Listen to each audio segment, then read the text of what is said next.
What up, Fight World? Your boy Ego, and I'm back with some more boxing. We on hold right now. We about to get this party started. Smash the like button. You don't know what it is. This is the Deontay Wilder versus Fury conference call, presented by Boxingego in association with PBC and ESPN, Top Rank and Premier Boxing Champions. Smash the like button. We working. Yeah, this is going to be a good fight. February 22nd. Be there, be square. What's good, Ego? Love what you do, brother. Always giving us the latest information. Much love to all the fans and all the supporters, all the haters. We just working. 2020, I told you, it's on. I don't know when it's about to start, so I'm a cállate when the conference call starts.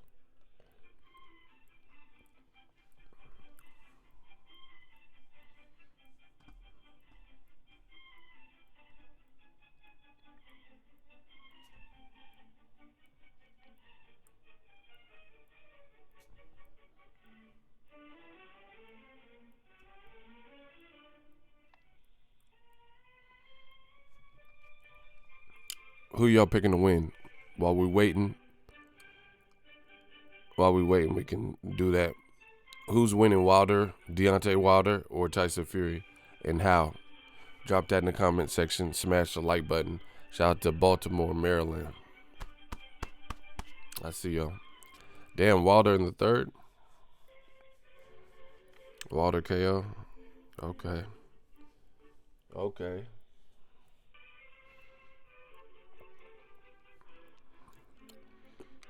Wilder 5th round. Dang. Shout out to Carolina. Yeah, we working. The new regime is among us. New media, digital, mom. I told y'all what it is. Wilder KO 6th round. Dang. So I guess the Tyson Fury claims the 2nd round knockout. People aren't believing it.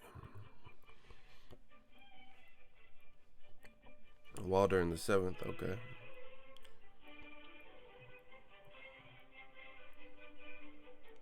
Ninth round, Wilder KO.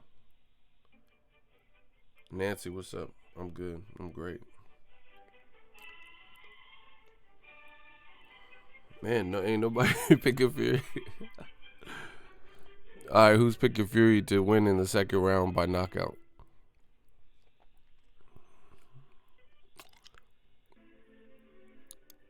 Who's picking Fury by 2nd round knockout? I don't see it, man. I don't see it. You gonna have to show me that. That sound like gibberish, like Billy Madison. Oh, you're too baby. Knockout in the 2nd round. Man, ain't no 2nd round knockout, bro. Who is Tyson Fury knocked out? That's the quality of Wilder in 2 rounds. Didn't do it to Klitschko. Didn't do it to Otto Wallin. Ladies and gentlemen, your call will begin momentarily. Oh, we about to get started, people.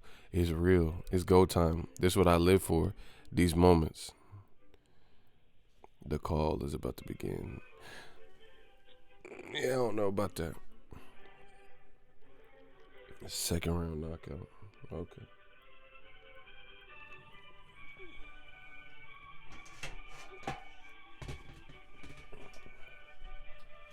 Yeah.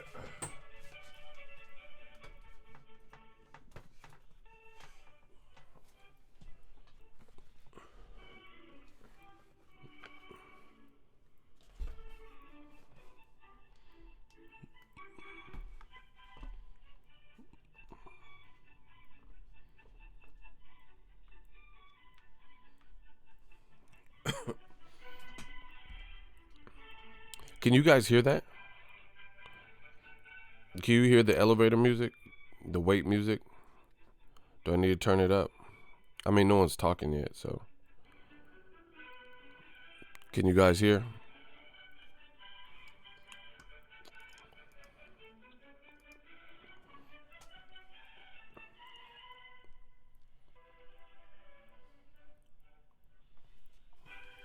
Okay, great.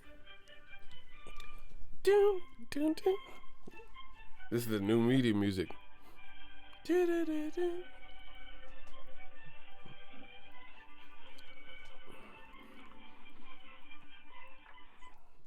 Ladies and gentlemen, welcome to today's call, the Deontay Wilder Media Conference Call. I'm Your so host for frustrated. today is Ray Flores.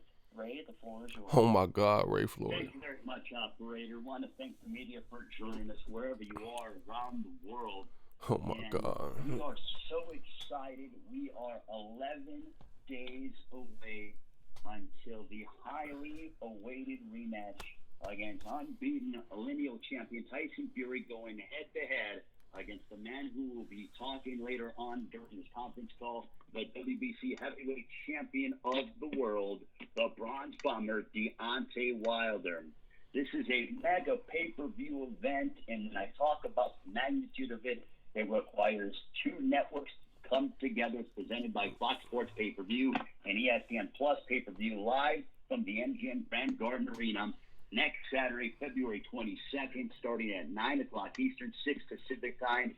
Wilder Fury 2 has been highly anticipated since their first meeting at Staples Center in December of 2018, when Deontay Wilder retained his championship by way of split draw after Tyson Fury. I don't know how he did this, but he miraculously rose from the canvas after a 12th round knockdown to finish the fight. It is without a doubt one of the most memorable moments in heavyweight history, and it has raised the historical stakes heading into the rematch next Saturday, February 22nd. Tickets are on sale, but when I tell you they're going fast, I am not exaggerating. My goodness, are they flying? And you can purchase them mgmbrand.com or axs.com. The event promoted by Bomb Squad Promotions, TGB Promotions, Top Rank, and Frank Warren's Queensberry Promotions, a Premier Boxing Champions presentation.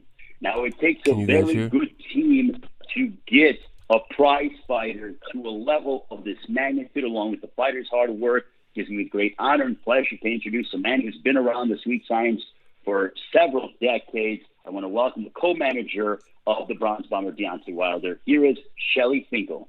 Shelly? Thank you. Not much to say, just been with Deontay and with Jay 13 years. Couldn't be prouder. The man is just special, and he's going to prove it again a week from Saturday on the 22nd. This time, the count will be done correctly, and you will see Deontay's hand raised and still heavyweight champion by knockout.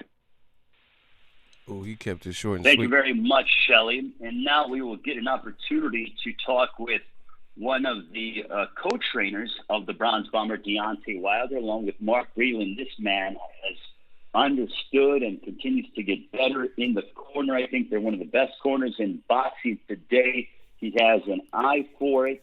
Please welcome JD's, the co-trainer of Deontay Wilder. Hope everybody's doing well. Yeah, camp has gone fantastic. Deontay is, he was so far ahead of where we needed to be on day one. It was like week 3. And so he's ready to go. And, this is the kind of fight and the kind of moment that he's been begging for a long time. And we're excited for it to be right here. And it's going to be fantastic. And Deontay Wilder will be the one face, one name, one champion, Deontay Wilder, come the 22nd. Thank you very much, Jay. Looking forward to seeing you during fight week. Now let's get an opportunity to speak with the champion from Tuscaloosa, Alabama. He is boxing's current longest reigning heavyweight champion.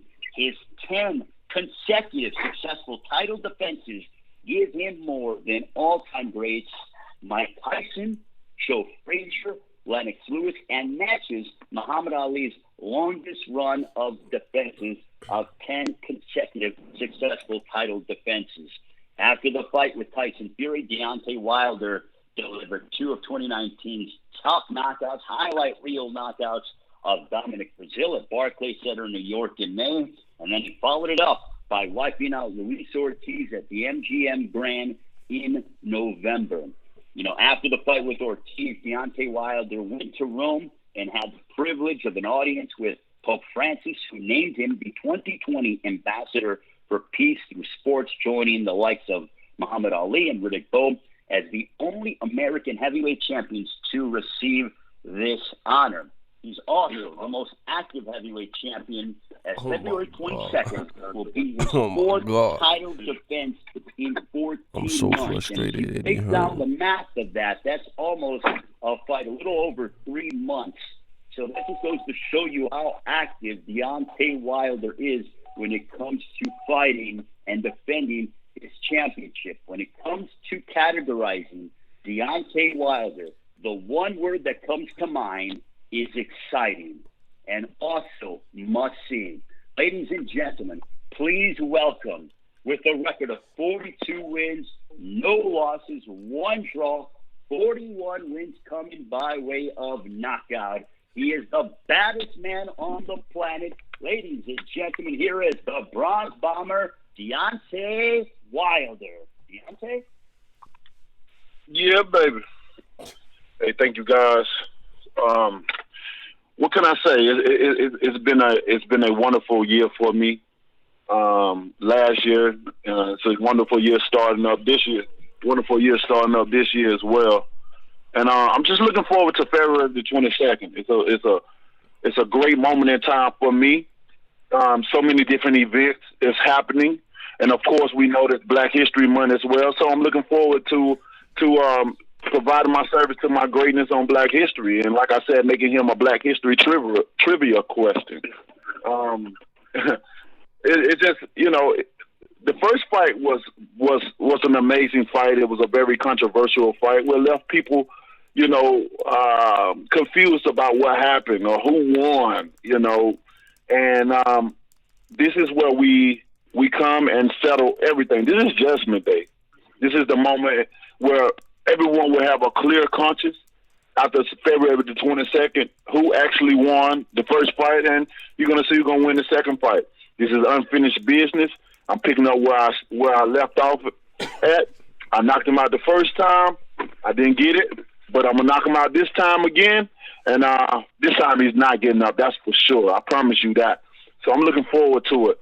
This is a electrifying fight. I'm looking for electrifying energy come February the 22nd in the arena at the MGM Grand.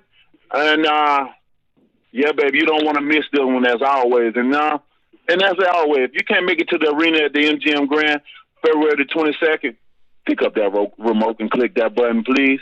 Fox pay-per-view, ESPN pay-per-view. Most likely the remote will be right beside you anyway, baby. Let's go. This is the biggest heavyweight title fight in boxing, period. And this is where it starts. The heavyweight division is so exciting. It's lit. It's on fire. And it's my job to keep it that way. Any questions?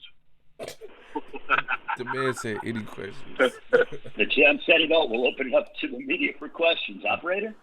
Absolutely. Ladies and gentlemen, at this time, Oh my if you have any gosh, questions, we so please frustrated. press Smash star that like 1 button, on your Eddie. telephone keypad. Again, if you have any questions, please press star 1 on your telephone New media, keypad. we the realest out, man. And I will allow a few moments for the queue to build. We so frustrated. Smash the like button. Oh my God, Eddie Hearn. He said he gonna turn the man All right, into our first a question Black comes History. from Sam Gordon with the Las Vegas Review-Journal. Sam, your line is now open. Deontay, thanks for taking the time today. I just wanted to ask you, at what juncture, how did you discover that you had special, generational, all-time great power, and what have you done during the course of your career to help harness that as you've improved and evolved? I'm sorry. Could you repeat yourself? Yeah, how did you discover exactly that you had all-time great power, and how have you harnessed it over the course of your career? What types of things have you done Get over them the last claps decade or so to harness your all-time great power? Yes, I discovered it. I've always had power. I always tell the story of how my grandmother said I was anointed by God, that God is trying to use me. But things, it's just all about coming into this world, finding your purpose in life. And I think I found one of my purposes in life. and of course is whooping ass and taking name at this point in time, and I do that very well, you know. So, but it just.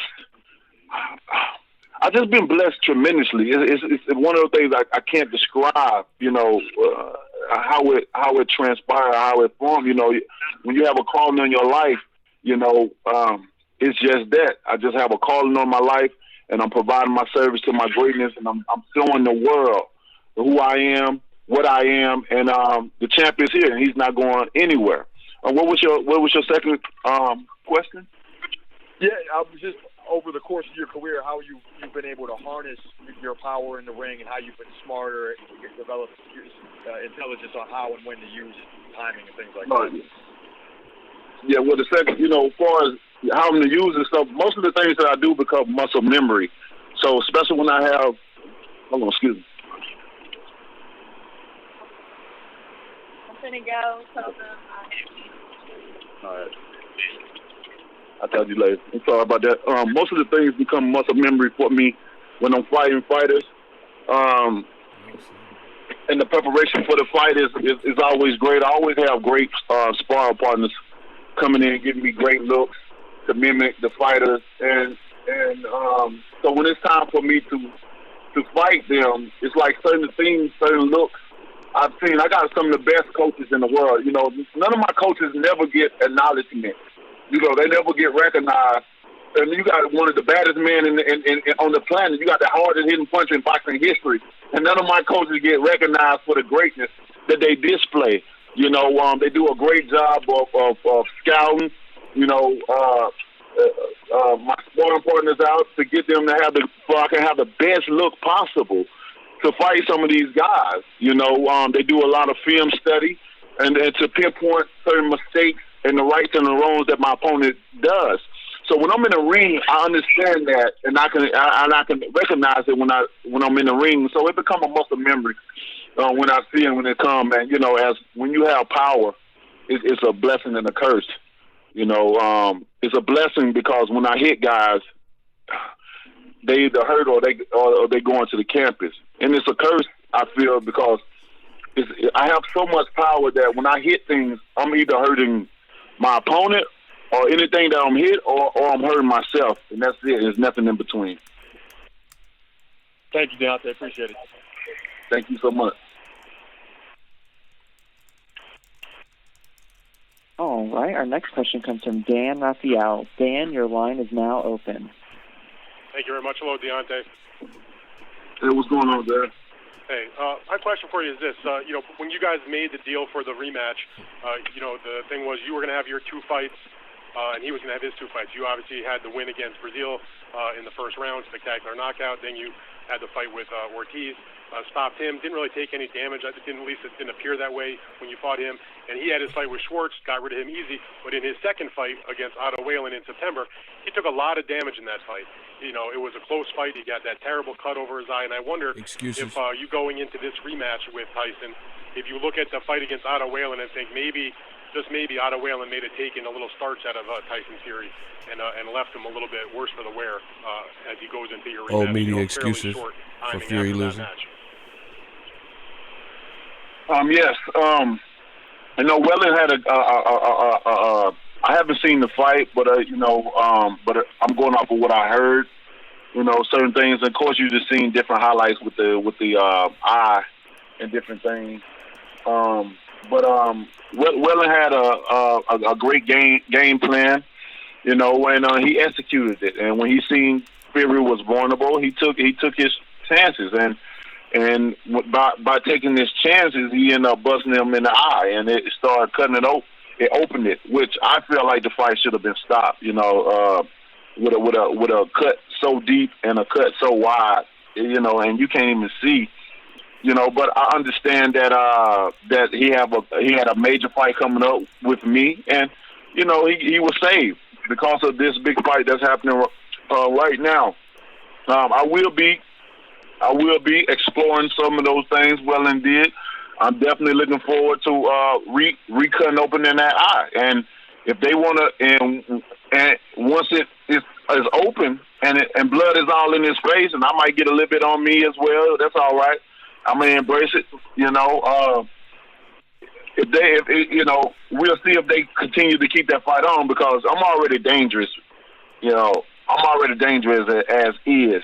And if that eye cut open again and they got blood in his face, then that's going to be up to the doctors and a lot of other people to take proper protocol for that because I'm coming in for the kill. They already know my demeanor about myself. You already know my mannerism, and you know what I come to do. I don't play around at all, especially with this fight right here. So I'm looking forward to this fight. This is everything to me. This is the tiebreaker of me and Muhammad Ali, my all-time great, my idol. I'm looking forward to that. Setting history with that. I've never imagined just being able to do so many great things in the sport of boxing. And I'm doing it. I'm living witness that you can be from little or nowhere. You can come from a place where it don't even consist of boxing. The boxing is not recognized there, and overcome and achieve greatness. And that's what I'm doing. I'm leading by example, and I just can't wait to February 22nd. This Gypsy King is going to get floored to the ground, and this time around, he's definitely not getting up. Yeah, Dave, one of the things that Tyson Fury has been saying in interviews, said it to me a couple days ago, I've seen it elsewhere, that he says he's coming to knock you out 2 rounds, he says. And we know he's an excellent boxer, but he's not known as a big puncher. Do you think that he's really going to try to come at you, or do you think that's him just trying to talk a good game and sort of hype things up a little bit to make things interesting for the fans? I really don't know what's their plans or what he's gonna do or what he's not gonna do. What is true about what he's saying, what's not true. I know one thing, that I'm prepared for anything that he brings to the table. I'm overly prepared for whatever. So if you want to bring the fight to me, then come on, let's make it happen. That'll benefit me more than anything. Him coming forward at me. So I hope they stick with their game plan and follow through. Don't just be talking for hype. Actually do what you say you're going to do. And I'm looking forward to it. If he does that, it's going to make the fight that much more interesting and hype the fight up even that much more. So we'll see what happens. Deep down in his heart, I really feel that he's nervous. I really feel that he's very, very nervous from the first time of what happened. When you knock a person out and give them a concussion, you never forget that. You never forget who did it to you and how they did it.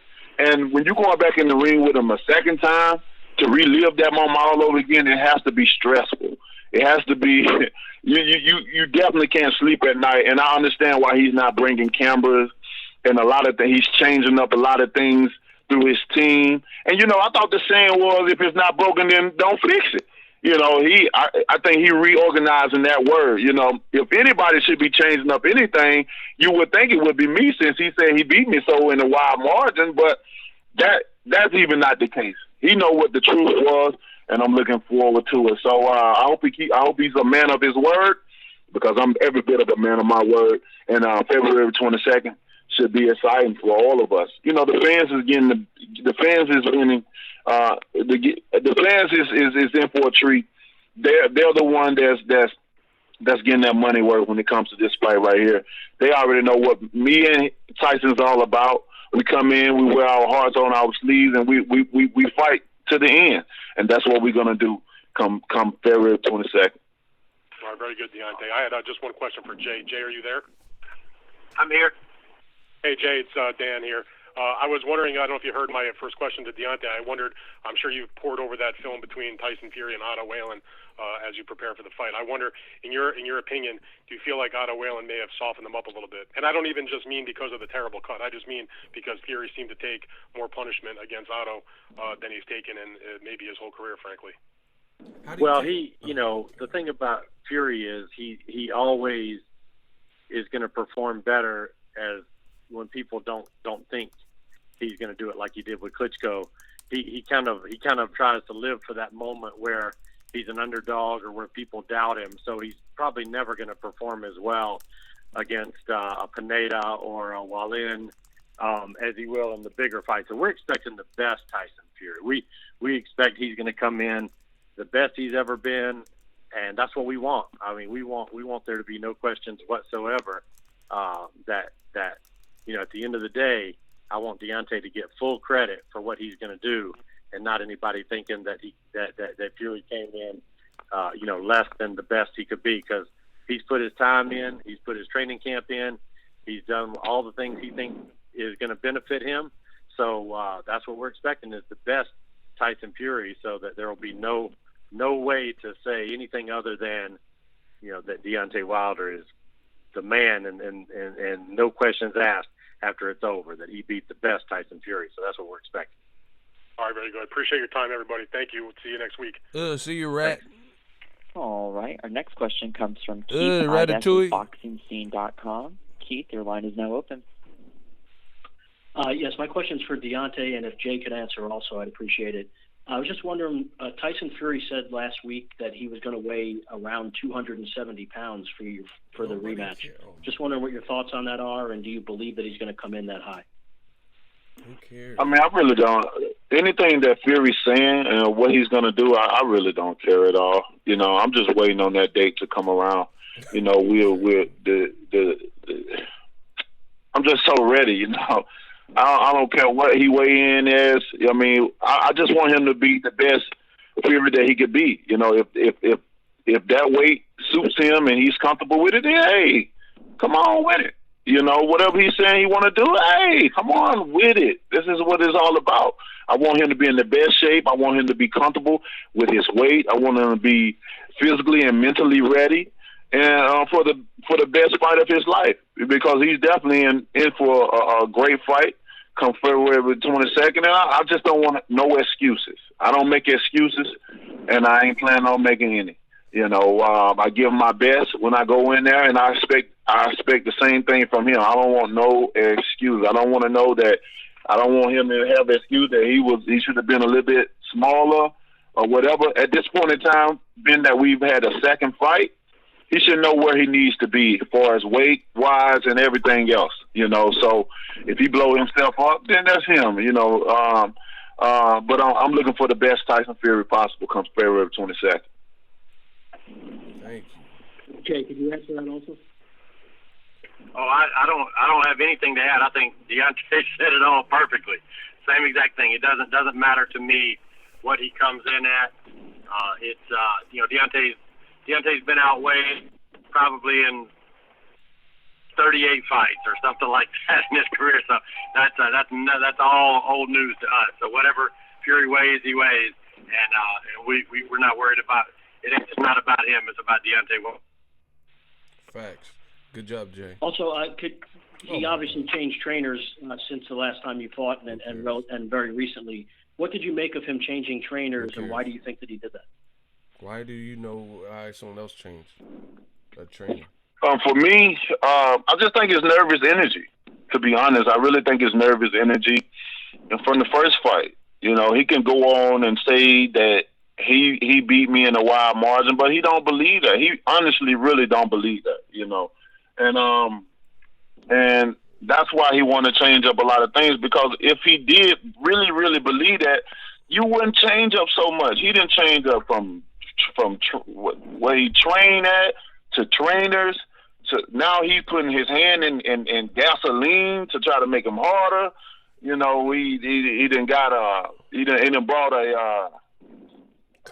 done brought so many people in his camp. Like, it's just so much going on. There's so much to keep up with all the changes. I mean, the next he's going to go see a spiritual advisor. That's going to be the next thing he's going to do, to ease his mind, of what's about to happen to him and his body, come February 22nd. But, all in all, as a fighter, we must do the things that we feel is going to give us confidence up in the fight. I don't think it's confident that high up in the fight when they're dealing with me because of the state of being that I left him in. I gave this man a concussion. At the end of the day, a concussion is a concussion. And it's easily to happen again the second time around because the head is not meant to be hit, especially by no power like Deontay Wilder's. So, he got a lot to think about. Come the 21st before the fight, I think he's gonna be really thinking a lot that night. And when that fight happened on the 22nd, he in trouble now. So I can't wait, man. This is the moment in time for the heavyweight division. It's fire, it's lit, it's on, it's on fire, and I'm planning on keeping it that way. As the heavyweight champion of the world, I'm planning on keeping it exciting, for everyone. It's back. The heavyweight division is back, baby. Jay, could you just also answer what you think of the change in trainers and how that might impact him? Because usually trainers need a couple of camps with a guy before they excuses, kind of click. Bro. It's we saw that with Virgil Hunter and Dominic Brazil. It's tough to get chemistry, even if you work with somebody in the past. Very tough to get chemistry quickly. It's just something that takes time. So I think. From what I've heard, Javon, I don't really know him, but I think he's a good trainer. From what I've heard, Tyson's he knows how to box, so he knows what he's doing in the ring. So it depends, what they're going to bring to the table together. We will see. I hate it for Ben because I think Ben really was instrumental in a lot more than just boxing for Tyson, as a friend and a mentor and a brother and a confidant and a therapist and boxing coach and everything else all mixed into one. I think he added a lot of value to Tyson personally and professionally. So I hate that for Ben, but at the same time, Fury's got to do what he thinks is best for his career. But our team is solid, our team is consistent, and we've been that way for a long time. So I feel like that gives us an advantage. Thank you, guys. Okay, our next question comes from New Jen Media. Van. not really sure to say that, but Jen with the PA Media. Jen, your line is open. New Media, Death Row East. Thanks for your time this evening. Really Smash the appreciate like button. Fuck what you talking about. Hi, Deontay, are you allowing yourself to look any further ahead than this fight? Because why would he obviously have to over look here further? in Britain we've got a few fighters who might fancy themselves to be heavyweight champion, but are you just fully focused on what's coming up now? Why would he not be? I'm truly focused on what's coming up now. I always say I never look past a fight, but I do look through them. But this fight means so much to me. At this point in time, it's just about me and Fury. All these other guys, we'll still be here after this fight. I'll still be here after this fight. I'll still be the king after this fight, and then we can go from there. But at this moment in time, it's truly about me and Fury. This is our time. This is our date. This is where we solve it all. Y'all, we left you guys confused. About what happened. I can tell you what happened. He can tell you what happened, but it's two different versions. But now we have an opportunity to correct the wrongs and to right in people's minds all over the world. And that's what I plan on doing, to proving them clearly who won the first fight, but also not only proving it to them, but doing it in the same fashion, but just in a more dramatic way. That's great. Thank you very much. Thank you.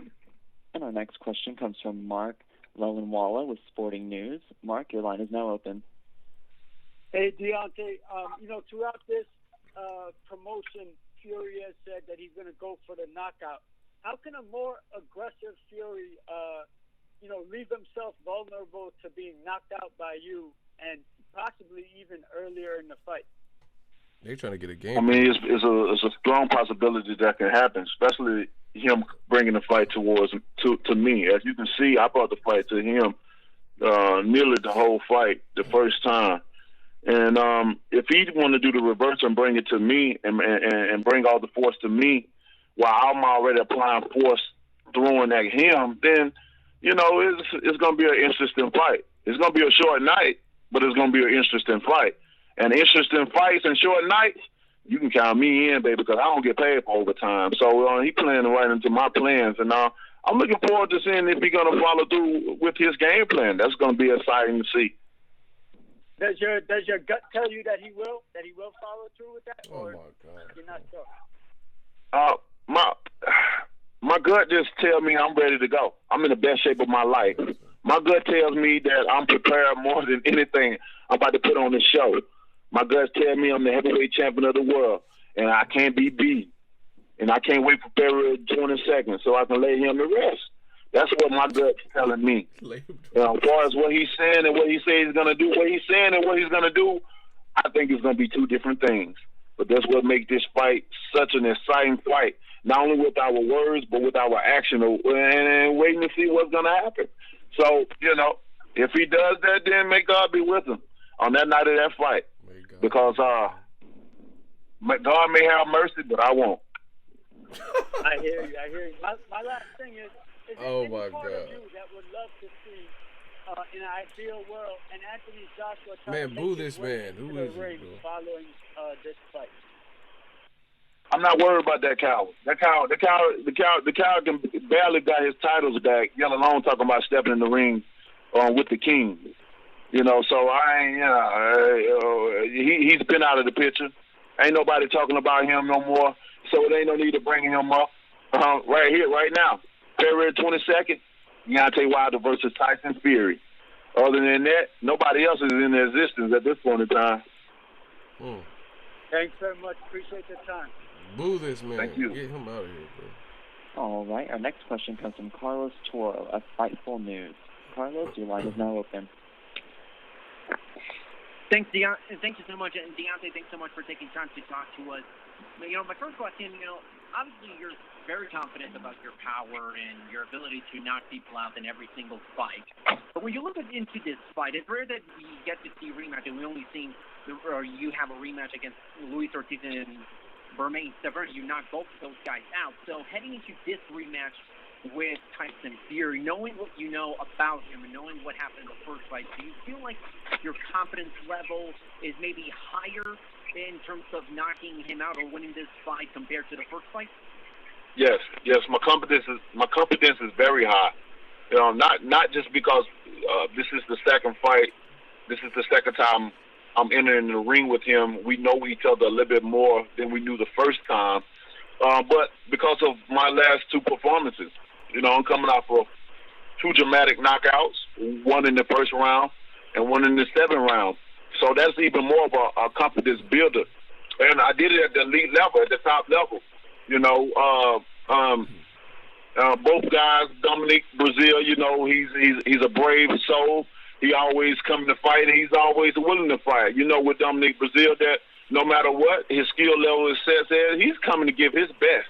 He done fought at this level before. He done competed for the heavyweight title before, and that was his second time around. So, I got him out of the first round with Luis Ortiz. He's just on a whole nother level. He on the level as he may not be the boogeyman to me, but he the boogeyman to the rest of the division.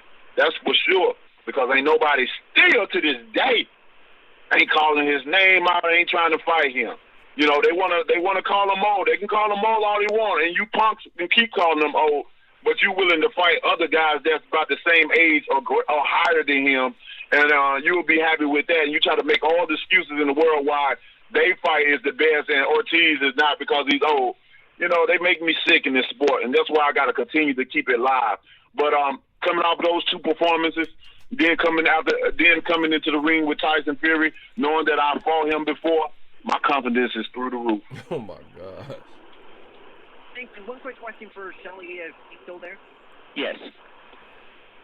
Shelly, it's not often we get to see events like this where we have, different networks work together on this level. We've only seen it a handful of times in the past several years. What does that say, in your eyes, what did that say about Deontay Wilder's growth as a star in the U.S. that basically takes, not one, but two different networks to sort of work together in order to make this fight possible, or put this fight on a different platform than almost any other fight that you see in boxing today? I was lucky enough to be in the first big heavyweight fight of two networks, and that was Tyson Lewis with HBO and Showtime. They were too big for one network to stop it, and it's the same here. This is the largest, biggest most anticipated heavyweight championship fight since Tyson Lewis, and neither Fox nor ESPN were going to stand in the way. They all wanted to be part of it, and you see the promotion they're doing. There's never been anything like it, and the week of the fight, it's even going to ramp up more. You've never seen a heavyweight championship being promoted on the Super Bowl. Thanks, Shelly, and best of luck, Deontay, on February 22nd. Thank you so much. Oh my Our God. next and final question comes We from so Jeremy frustrated. Harris. Smash the Jeremy, like your button. line is now open. Yeah. Hi, Deontay and Jay. Thank you for taking the time today. Deontay, Smash the you've like been button. critical of Fury's power in the past. Where does he rate on the full spectrum of opponents that you faced as far as power goes? That's a great question. Probably a question that I can't put appropriate answer to. I didn't feel Tyson. I mean, I'll only just tell you, going back in that fight, reminiscing and going back in that fight, I can't tell you now no rounds where I felt like I was threatened by his power. I like I said before, and then many quoted me on it, and you can continue that he has pillow as fists. That's how soft they were. In that fight, maybe my adrenaline was too high to even feel anything. Even after the fight, sometimes after the fight, you may feel a little sore or whatever. Even after the fight, I didn't feel anything.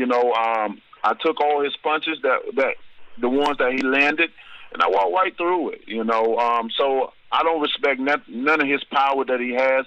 He's just a tall, big man, that can move around the ring, and that's about it. As far as power, it's none there, and I don't think he'll be able to develop it. I don't care what trainer he brings in.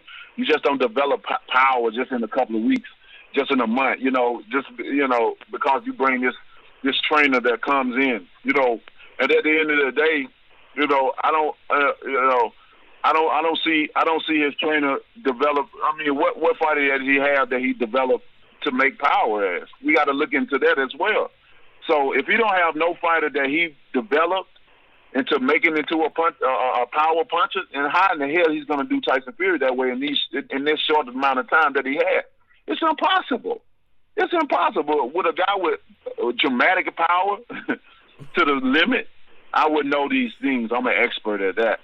So I'm just looking forward to the fight, and I just can't wait to see what's going to happen on the night of the fight, whether he believes that he's going to do what he's going to do or not, and that's the big question. That's why this fight is so exciting. So many answers, so many questions to be answered, and I'm looking forward to answering everything come February 22nd. We talked several weeks ago about the drama before your first fight, your broken hand injury. Looking back at your first performance against Tyson Fury, what grade would you have given yourself in that first fight? Oh shit! In that first fight, I would probably I would say I probably 50% or less. To come in that fight, I didn't fight like I normally fight. There's a lot of things that I did that I don't normally do. It's a lot of we pick out a lot, especially when I look back at that fight.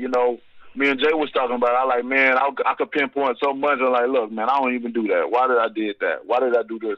I know why I did it, but I don't know why I did it. You know what I'm saying? It's just one of those things that you know why you did it because moving forward, holding my guards high, swinging with no hope, just doing certain things because of the excitement for the fight. I felt like, like I always said, I felt like I had that opportunity, that moment in time for me. That was a date for me, for the heavyweight division, in America to be put on notice. And it meant a lot to me because, when I was coming up, no one in America knew who the heavyweight champion of the world were.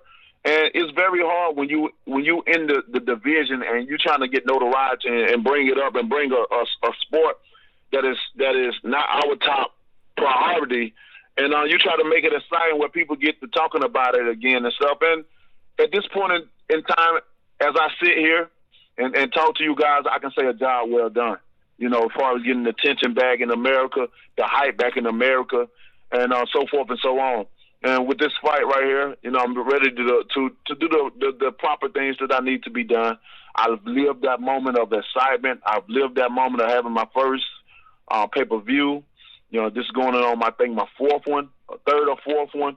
And I'm at, you know, all those things is drained out the pipe. So I'm looking forward to this one, man. And I can't wait.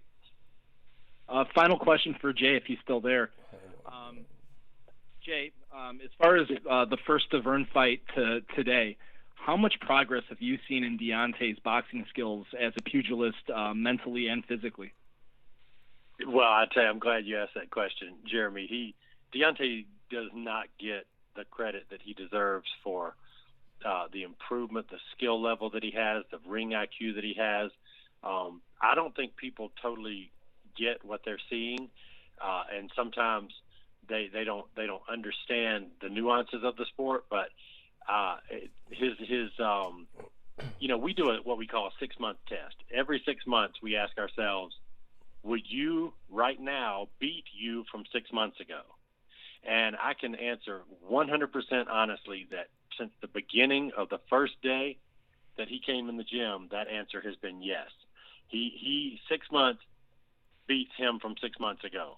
He keeps getting better and better and better and smarter and refined the technique. See, the things that people don't really get is and understand the timing, the distance, the spacing, the positioning, all those things that allow you to land those big punches.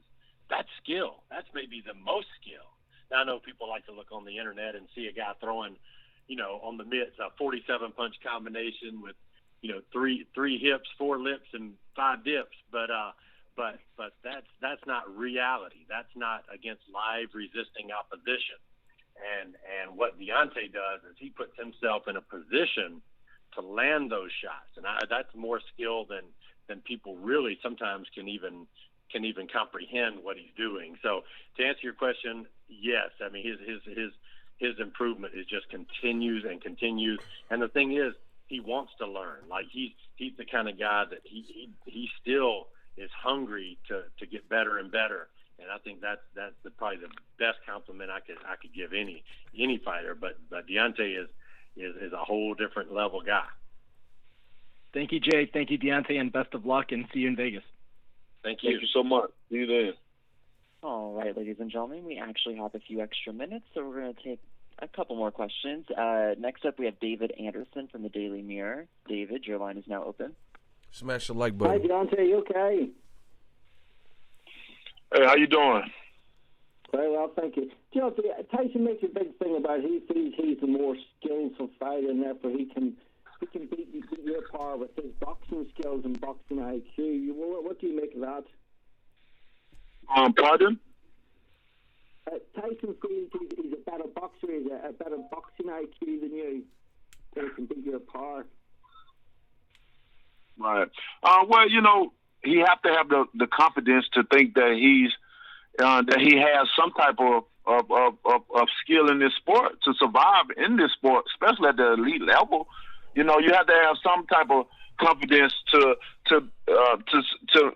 differentiate you from the rest.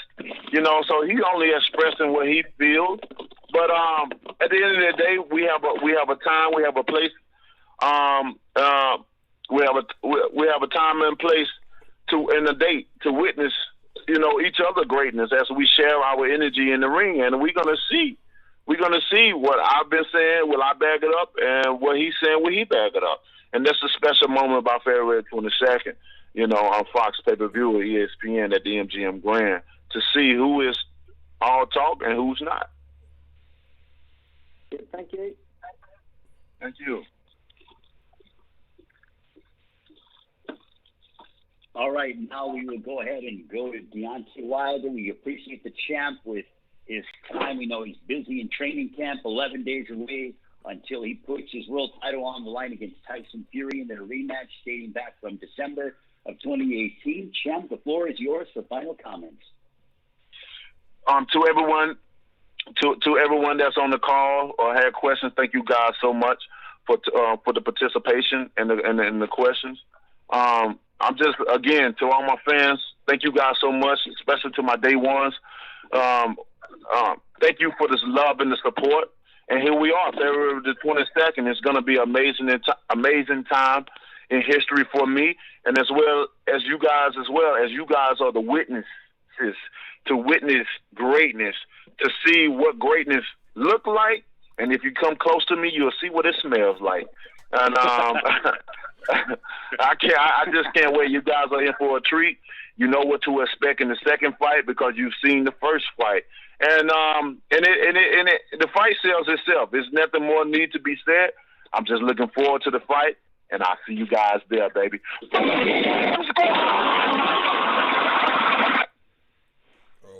Thank you very much to the champ. Thank you very much to Shelly Finkel, JDs, everyone involved in today's media conference call. We look forward to seeing you next week in Las Vegas. Again, tickets are on sale, mgmgrand.com or AXS.com.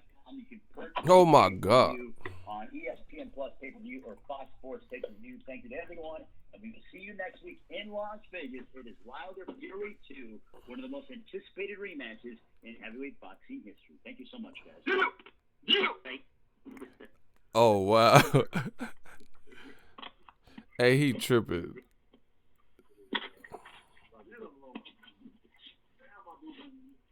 He's still talking. Ladies and gentlemen, at this time, you may now disconnect your line.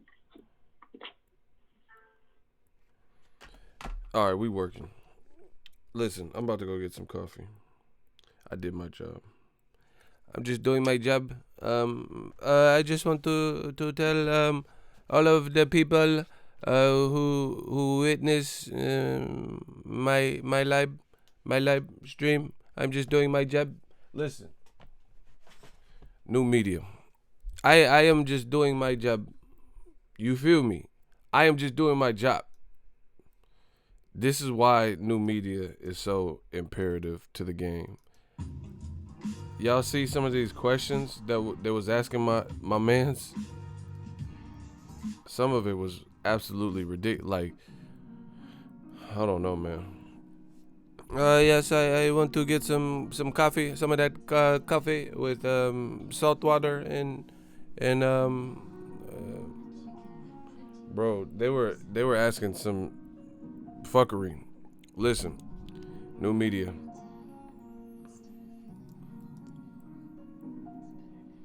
New media, smash the like button.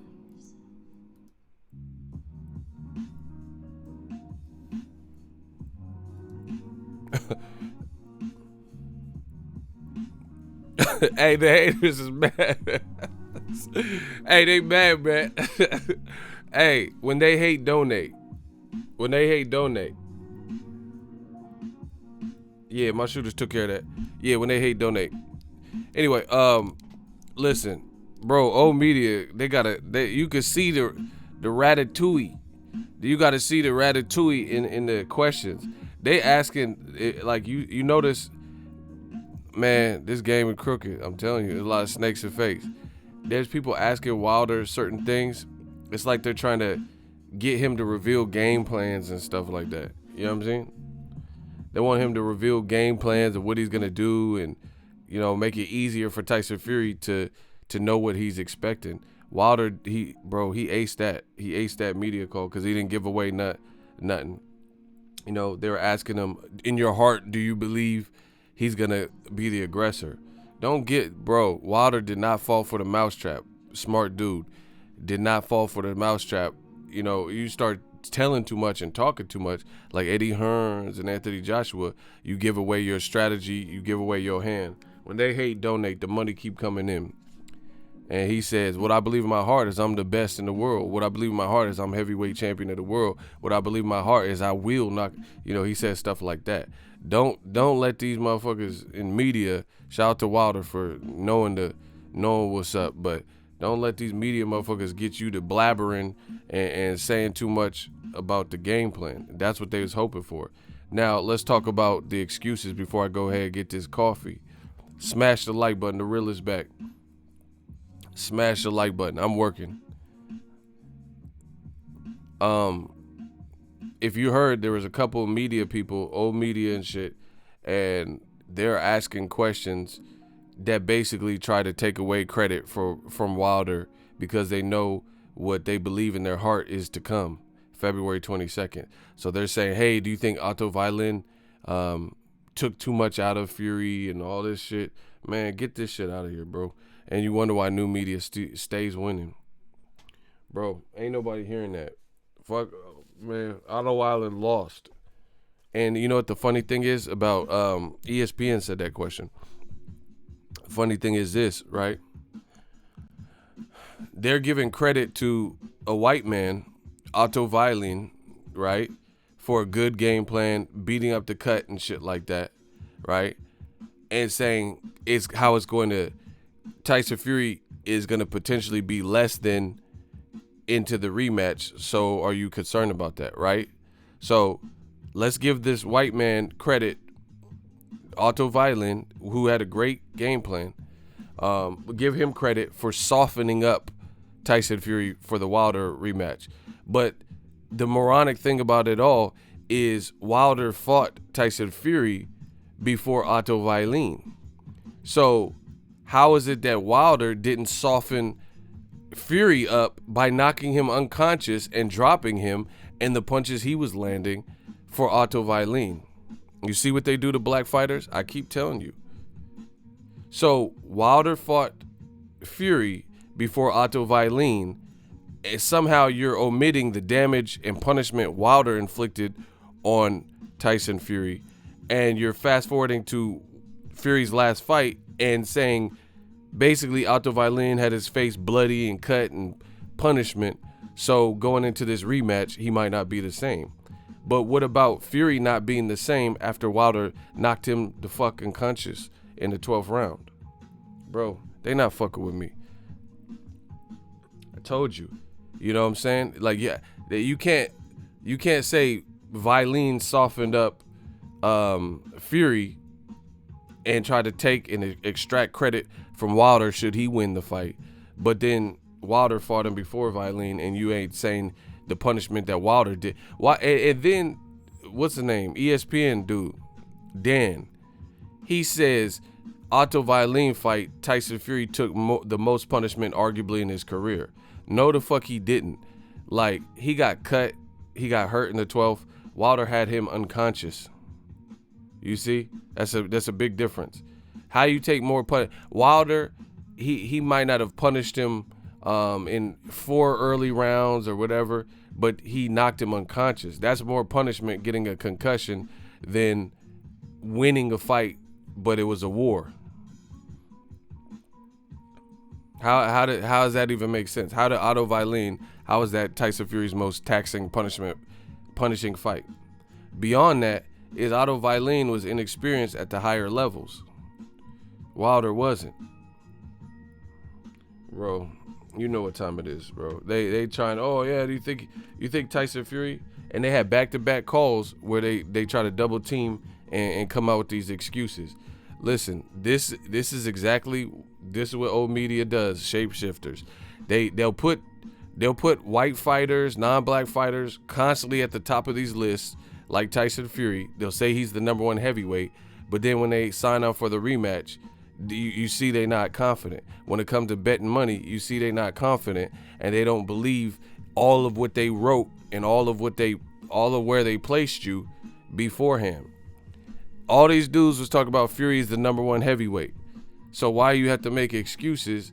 You should be faithful and have faith and hope that Tyson Fury does the damn thing.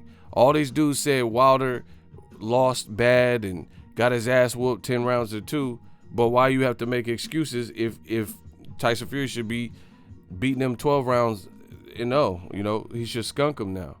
Because off of a 3-year layoff bullshit, whatever you guys are saying, which is not true because he had 2 tune-ups, he was able to destroy Wilder. That's what you're telling me. So it's looking shaky for old media. It really and truly is, because it doesn't sound believable. They don't have the faith that they claim to have. You know what I'm saying?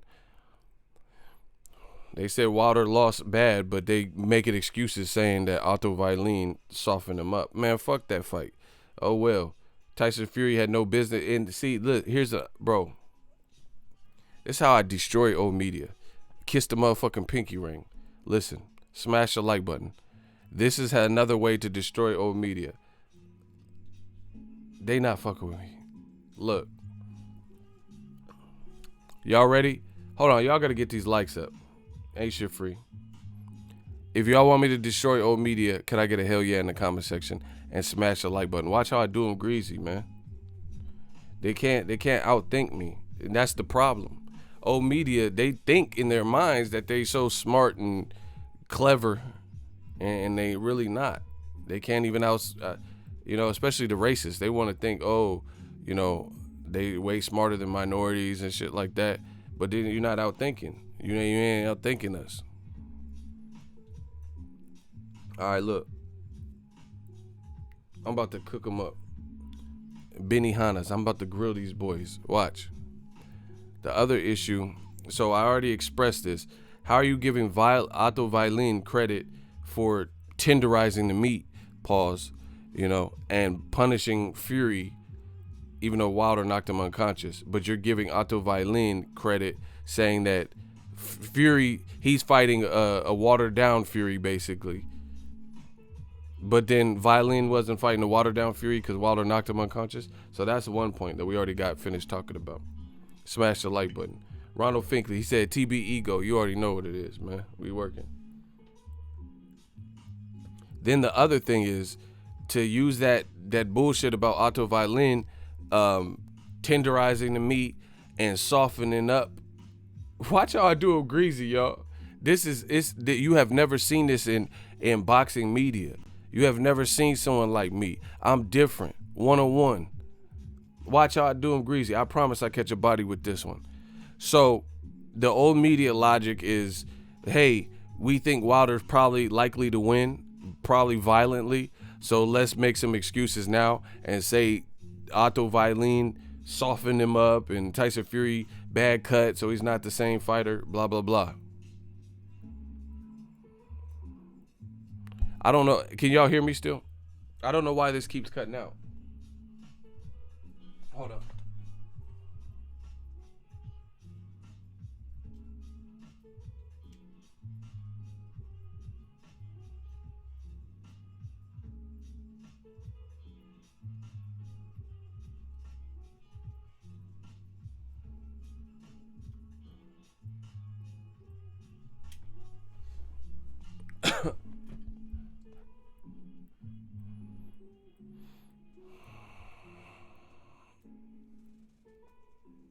I have no idea why that keeps cutting out. It's really annoying. And it just started happening right now. Anyway, let me say this quick before it happens again. All right. So they're trying to say Otto Wallin softened up Tyson Fury. Right? Watch this. Watch how I catch a body just that easy. All right. If that's your bullshit cop-out and that's the excuse you want to make, as Otto Wallin and the cut and how that fight played out made Tyson Fury inflict so much punishment and scar tissue was inflicted that he's not ready for the Wilder fight, or he might be a shell of his former self. Watch how I slice and dice that Ginsu. We Ginsu tough. It was Tyson Fury's fucking team and his decision to not do an immediate rematch with Deontay Wilder. So guess what? We wouldn't have been worried about no motherfucking Tom Schwartz and Otto Wallin had he did what he was supposed to do, like new media was telling him to do, and went straight into the Wilder immediate rematch that they were in deep negotiations for. Ooh, it's pretty. It's so pretty. So I don't want to hear no bullshit about no Otto Wallin, because the Otto Wallin only came into play because Tyson Fury ran and fled to ESPN in Top Rank and decided to take 2 light touches while Wilder was fighting mandatories, Olympians like Dominic Brazil, 400, 500 amateur standouts, Cuban boxing school, someone who gave him a tough fight already, Luis Ortiz, a tougher schedule, AKA a tougher schedule. So any way you slice it, that's Tyson Fury's fucking problem. Ain't no excuse being made because he didn't have to fight Otto Wallin. In fact, he wasn't supposed to. He was supposed to go straight in and fight the Wilder rematch.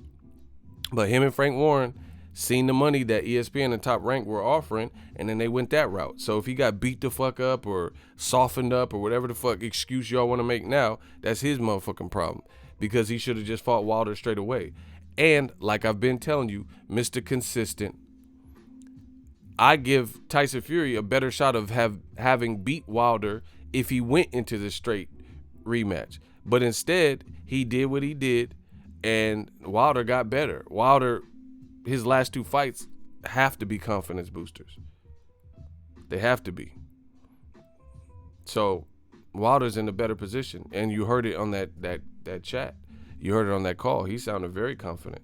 He sounded like he know a man that knows what he want to do, feels good, knows what happened in the first fight, learn. It's not looking good to me for Fury. You know, nobody told Fury to go to fight Tom Schwartz and Otto Vailin and WWE, WWF, and Royal Rumble and box with Mankind. Nobody told him to do all that. So ain't no excuses. End of. I'm going to go get some coffee. Holla at the boy. That is the media day and the press conference. Yeah, man. It sounds like now old media is doing what they always do, shapeshifters. They know what's inevitably likely to happen. So now they're trying to back off the blocks because they're scared. They don't believe all this shit they've been saying. They don't believe 10 rounds to 2. They don't believe that Wilder is so windmill Wilder and chicken legs. And bro, John Fury did a roundtable with Paulie Malignaggi and David Haye and was talking about Wilder's power is overrated. He can't hurt my son, but your son was knocked unconscious. And then they're saying literally what the casual fans say. John Fury really said something to the effect of, look at those chicken legs. Bro, who does this? Why? Like, some of y'all with these points sound like elementary school kids.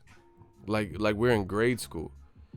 People keep talking about Wilder's legs, but nobody dropped him. Since he's been a champion, nobody has dropped him, including Fury. And Fury didn't even hurt him. At least Luis Ortiz hurt him, and Eric Molina hurt him. People talking about his legs, but he knocking everybody out. Man, come on, bro. It's looking bad for y'all, like real bad. And now you see the shapeshifters do what they inevitably are gonna do, which is switch sides, try to be rats and get Wilder to spill the strategy, ask him a bunch of horseshit questions that nobody cares about. You know, why did, like, somebody said something like, even these reporters' voices don't even, bro, they can't do what I do, man. My voice is like butter. These dudes are, hey Deontay, well, your last fight, they don't even sound like something you would want to listen to a motherfucking hour-long podcast of. To me, voice and delivery means something. Like, I come from the school of hip-hop. So, like, your delivery and voice, like, I've heard dudes that are spitting, but their voice is off. These dudes sound like, bro, Spacely Sprocket and shit, bro. Hey, Deontay, Tyson Fury, he said in a recent interview, like, bro, get these motherfuckers out. Old media, get these motherfuckers out of here, bro. This shit they sound like the scientists from the Simpsons and shit. You see the spectrometer, Deontay Wilder, his right hand power is... Chill. Like, have someone speak for you and shit. Get a ghost speaker instead of a ghost writer. Anyway, I'm just being petty because that's what I want to do, and I ain't had my coffee. But yeah, bro, it's just looking bad. This is the shapeshifters. These dudes asking all these monkey ass questions. Why did Tyson Fury switch trainers? How the fuck would Wilder know that? How, like, bro, like, you guys, man, new media, bro, digital mom. I can't even believe it. Like, I really try to think about what I'm asking people. Like, how you gonna ask another grown man why another grown man made modifications in his team? You know what I mean? And, like, he's supposed to have the answers. How? How's he supposed to have the answers of why Tyson Fury left? This shit is sad. But it's still new media, Death Row East. I'm about to get this coffee. Holla at the boy. This was a great media call. Wilder aced it. I thought he answered a lot and, didn't fall for the old media tricks. And he conducted himself well. Wilder's getting better and better as a public speaker. He did say something, that country shit, though. He said, oh, my God. And then you seen Tyson Fury. His body was on the campus. Bro, he said he knocked Tyson Fury to the campus instead of canvas. That motherfucker country. He said, next thing I know, I see Tyson Fury's body on the campus. I'm like, campus? That motherfucker went to Yale? He went to Stanford? That motherfucker said he knocked Fury onto the campus instead of canvas. This dude is country as a motherfucker. He be making up them words. Bro, he said campus. He said, and then I knock his body to the campus. Bro, Wilder got too much power if he knock your ass back to college. He knocked boxers into college classes. That motherfucker, you fighting Wilder, next thing you know, you in UC Davis. You right next to me and shit. You in UC Davis fucking around with Wilder. That motherfucker, hell nah. That motherfucker knock your ass to Harvard. Like, what are you here for, business law? I'm trying to get my degree, Like, bro, I thought you was fighting Wilder. I was, but he knocked me into Harvard, into these classes. I'm going to do like Bob Arum and get my degree. Like, bro, he knocked these motherfuckers to Everest College and shit. Remember that dude from Everest? That motherfucker was hella rude, telling you how you wasn't shit. Ah, man, where he at? That's who Triple G finna fight. Nigga from Everest College. Hey, no, guys, hey, Everest. Mount Everest, everything. And no, God, Mount Everest. Bro. So you sitting on the couch. Yeah, that motherfucker was hella rude. But listen, how come none of these DAZN fights, are announced? This shit's sad, bro. Dillian White versus Povetkin not announced. Joshua Pulev not announced. Triple G next fight not announced. Bro, they ashamed to announce this shit. Why are they waiting, though? I don't understand. We know what these fights are likely to be. Canelo fight not announced. Bro, get this shit out of here, bro.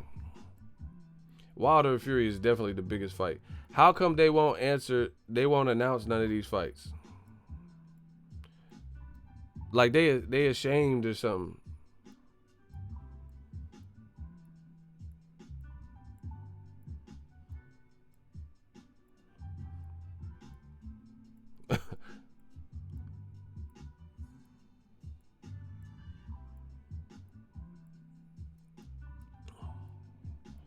Man, hey, PBC kind of killing shit. Look, fight announcement coming soon from Top Rank Boxing. Soon, quote, his O has to go.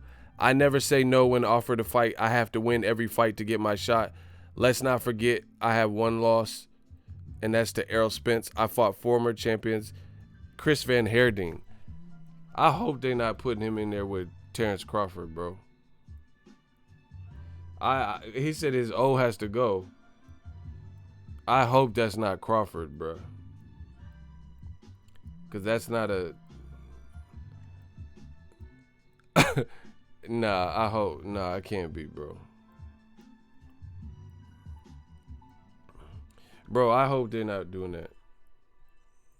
And please tell me they're not doing that. Like, I'm going to wait and see. Hold on. I don't know what's wrong with this fucking camera.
Hold on, y'all. I'm still here.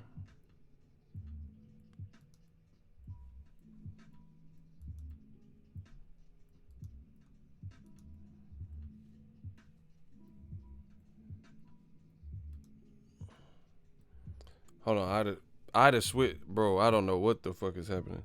I had to switch to a different camera. Hold on, yo.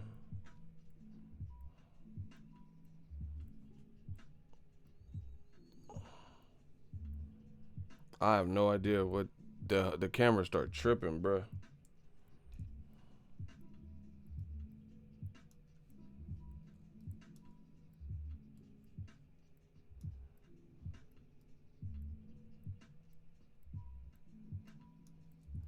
Yeah, I have no idea what happened, bro. But anyway, fuck it. We still working.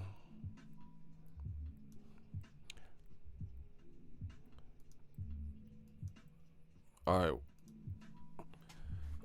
See, I be having backup cameras and shit for this very reason. We got all the equipment. You see, we got all the equipment on this side. Listen. So, the bottom line is, I hope Crawford's not fighting Van Heerding. That's not gonna be. I don't know. We'll wait and see. But look, here's the other thing. Virgil Ortiz and Samuel Vargas have agreed to terms for a welterweight March 28th fight. The bout will be streamed on DAZN. Hey, DAZN, man. Hey, DAZN gotta do something, baby. Oh my God. Bro, you see what I'm saying? Hey, you see, son? You see what I'm saying? This is why we're seeing so much clout chasing in boxing, because in my opinion, some of the promoters ain't getting certain fights for their fighters, and it's just they got it. People aren't really checking for these fights, so they got to build off of someone else's name, because the fight that they have ain't worth a damn. You know what I'm saying? Bro, Virgil Ortiz, he's a scrapper. He's dope, but Brad Sullivan, and then now he fighting Samuel Vargas. Samuel Vargas lost to Amir Khan, got knocked out by Errol Spence, and got knocked out by Danny Garcia. He gave Amir Khan some issue, but he still lost. I mean, what? This is what I told you. How are you going to survive in America off of these types of fights? I told you. I said Virgil Ortiz is dope, but he moved to welterweight. He has less options at welterweight than he probably did at 140 with who he's aligned with. That's not a popping fight. That don't really show me everything about Virgil Ortiz.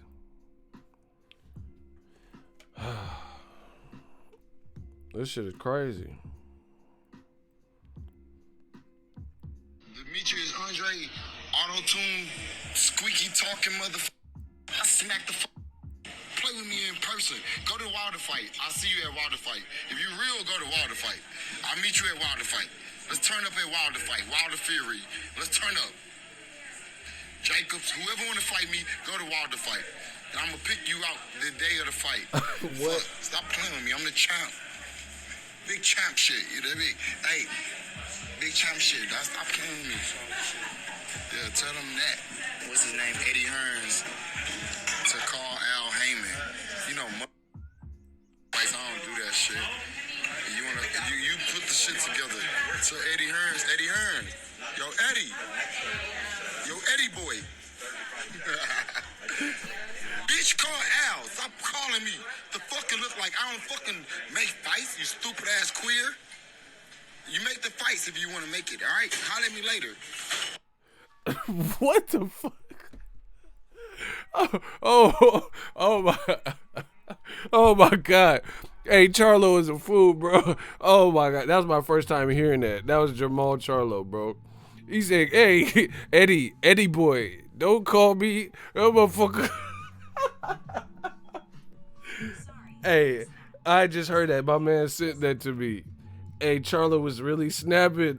Bro, he said, Eddie boy, don't fucking call me. Hey, new media out this motherfucker, bro.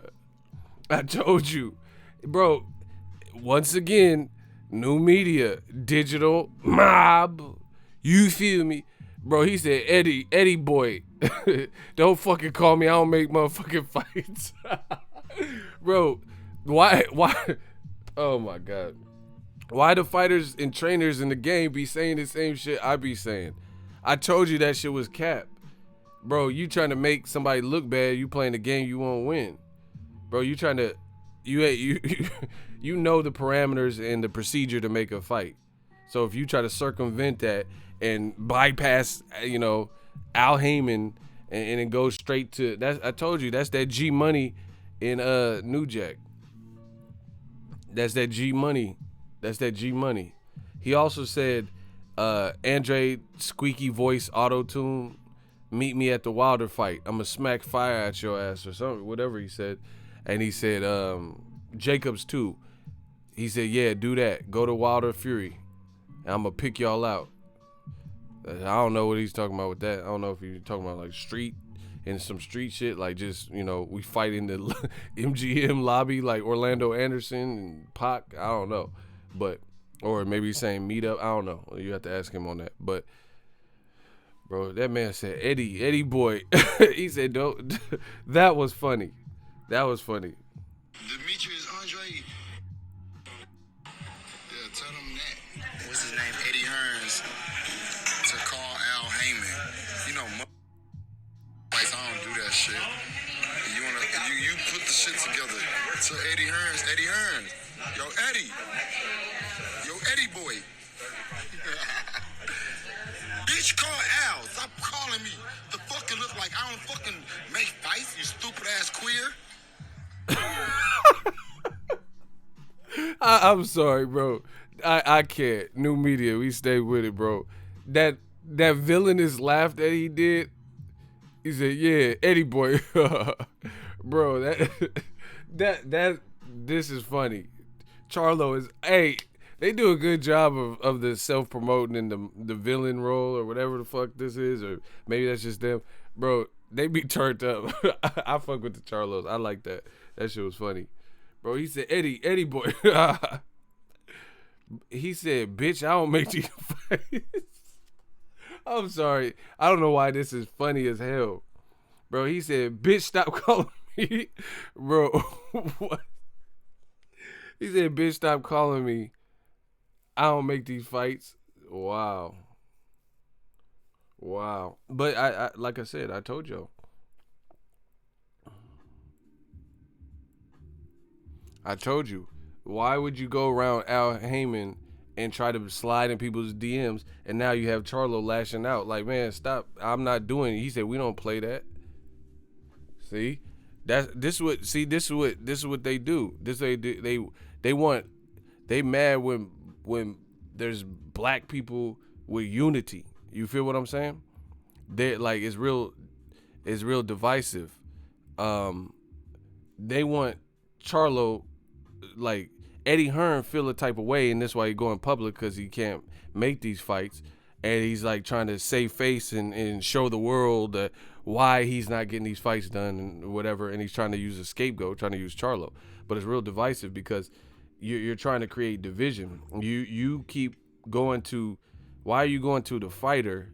There's a black fighter, Jamal Charlo, and you're trying to go to, not through his advisor, who he's paying a percentage of his money to help steer his career. You're trying to cut out that middleman and go straight to the fighter. And then you're getting mad when it's not happening. That's not how that works. They want division. It's not how that works. There's Charlo, he knows the drill, bro. Al Heyman put him in positions, probably helped game him up, and he got Lions Only Promotions, gave him his first title opportunities, him and Showtimes and Fox and all that. So why would he betray that? Why would he do some side deal with you?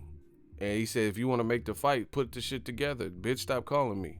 He said, Eddie Hearn. That's what I'm saying. This ain't the UK. I don't know what the fuck. You can't just pay off the UCAD and BBOC. People's loyalties run different in America, apparently.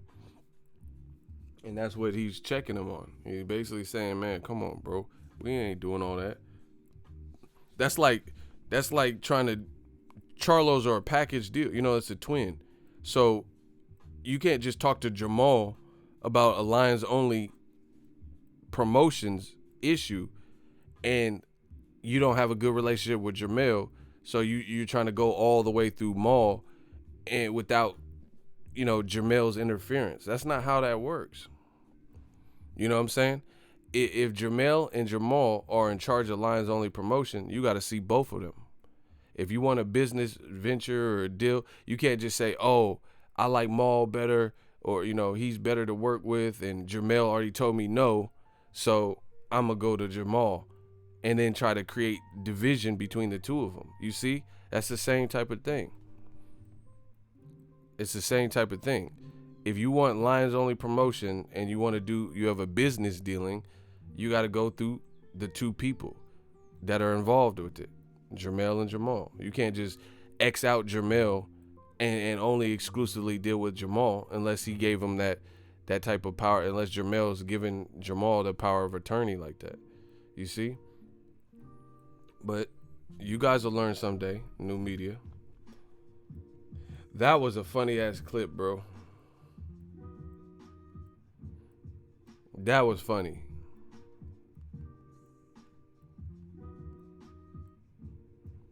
Bruh, he said, bitch, stop calling me. I don't make these motherfucking fights. Wow. Anyway, I'm going to get this coffee. I might do another live stream. There's obviously a lot to talk about. We unpack. Shout out to y'all for joining the stream. We working.